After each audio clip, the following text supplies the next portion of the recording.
നമ്മളെല്ലാം വിശ്വസിച്ചിരുന്ന അയോധ്യയിലെ രാമക്ഷേത്രത്തിലെ വൻ കൊള്ളയാണ് നടന്നിരിക്കുന്നത്. ഇന്ന് RSS ഇന്ന് പറഞ്ഞിരിക്കുന്നത് അവർക്ക് ഖേദമുണ്ടെന്ന്. ഏത് മോഷണം നടത്തി കഴിഞ്ഞിട്ട് കള്ളൻ ഖേദം പ്രകടിപ്പിച്ചാൽ തീരും. അത് ഉചിതമായ സമയത്ത് പാർട്ടി തീരുമാനമെടുക്കും. ഇത്തരം കാര്യങ്ങളിൽ പാർട്ടിക്കൊരു മാർഗങ്ങളുണ്ട്, വ്യവസ്ഥാപിതമായിട്ടില്ല. അതുകൊണ്ട് ഉചിതമായ രീതിയിൽ ഉചിതമായ സമയത്ത് തീരുമാനം വരും. അതിനകത്തൊരു ഒരു പ്രയാസം ഉണ്ടാകും. നിങ്ങൾക്ക് അങ്ങനെ തോന്നുന്നുണ്ടോ? അല്ല, ഉചിതമായ സമയം എന്ന് പറയുന്നത് ഇത്രയും കാലതാമസം എവിടെയാ കാലതാമസം ഉണ്ടായിരുന്നത്? KPCCക്ക് ഇപ്പോൾ പ്രസിഡന്റ് ഉണ്ട്, ഇല്ല നിങ്ങളെങ്ങനെ പറയുന്നത്? KPCC president advocate Sunny Joseph അദ്ദേഹം മന്ത്രിയുടെ ചുമതല കൂടി വഹിക്കുന്നത് കൊണ്ട് അദ്ദേഹത്തിന്റെ കൂടി ആഗ്രഹം അനുസരിച്ചുള്ളൊരു പുതിയ സംവിധാനം പാർട്ടി ആലോചിച്ച് ചെയ്യും.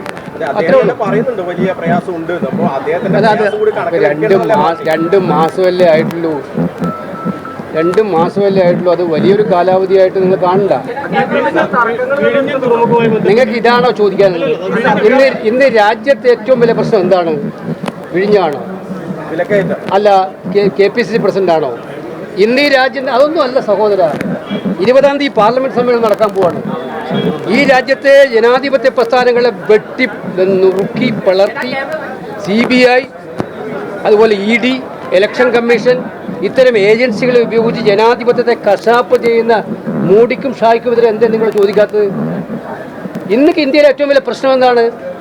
നമ്മളെല്ലാം വിശ്വസിച്ചിരുന്ന അയോധ്യയിലെ രാമക്ഷേത്രത്തിലെ വൻ കൊള്ളയാണ് നടന്നിരിക്കുന്നത്. ഇന്ന് RSS ഇന്ന് പറഞ്ഞിരിക്കുന്നത് അവർക്ക് ഖേദമുണ്ടെന്ന്.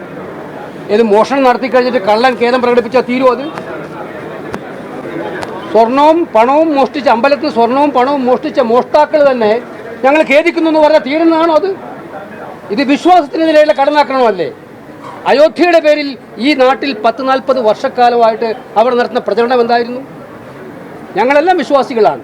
ഈ വിശ്വാസത്തിനായിട്ടാണ് അവർ കടന്നാക്രമണം നടത്തിയിരിക്കുന്നത്. അയോധ്യയിൽ മാത്രമല്ല, ബദ്രീനാഥിൽ, കേദാർനാഥിൽ ഹിന്ദു സമൂഹം വിശ്വസിക്കുന്ന ഏറ്റവും മഹത്തരമായ ക്ഷേത്രങ്ങളെല്ലാം കൊള്ളയടിക്കാനായിട്ട് BJPയും സംഘപരിവാറും ഉപയോഗിക്കുകയാണ്.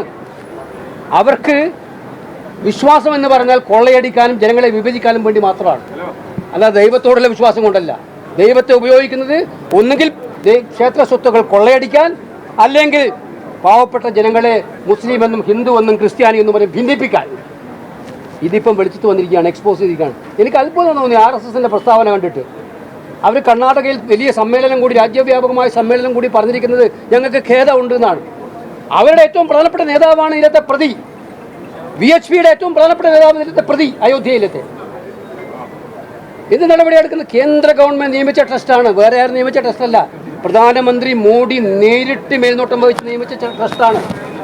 ആ ട്രസ്റ്റിലാണ് ഇത്രയും വലിയ മോഷണം കൊള്ള നടന്നിരിക്കുന്നത്. അയോധ്യയിൽ പാവപ്പെട്ടവര് അവരുടെ വിശ്വാസത്തിന്റെ ഭാഗമായിട്ട് അവരുടെ കയ്യിലുള്ള നിക്ഷേപത്തിന്റെ ചെറിയ തുക കാണിക്കിട്ട പണമാണ് ഇവർ കട്ടുകൊണ്ടുപോയിരിക്കുന്നത്. ഇത് വിശ്വാസത്തിനായിട്ടുള്ള കടന്നാക്രമണമാണ്.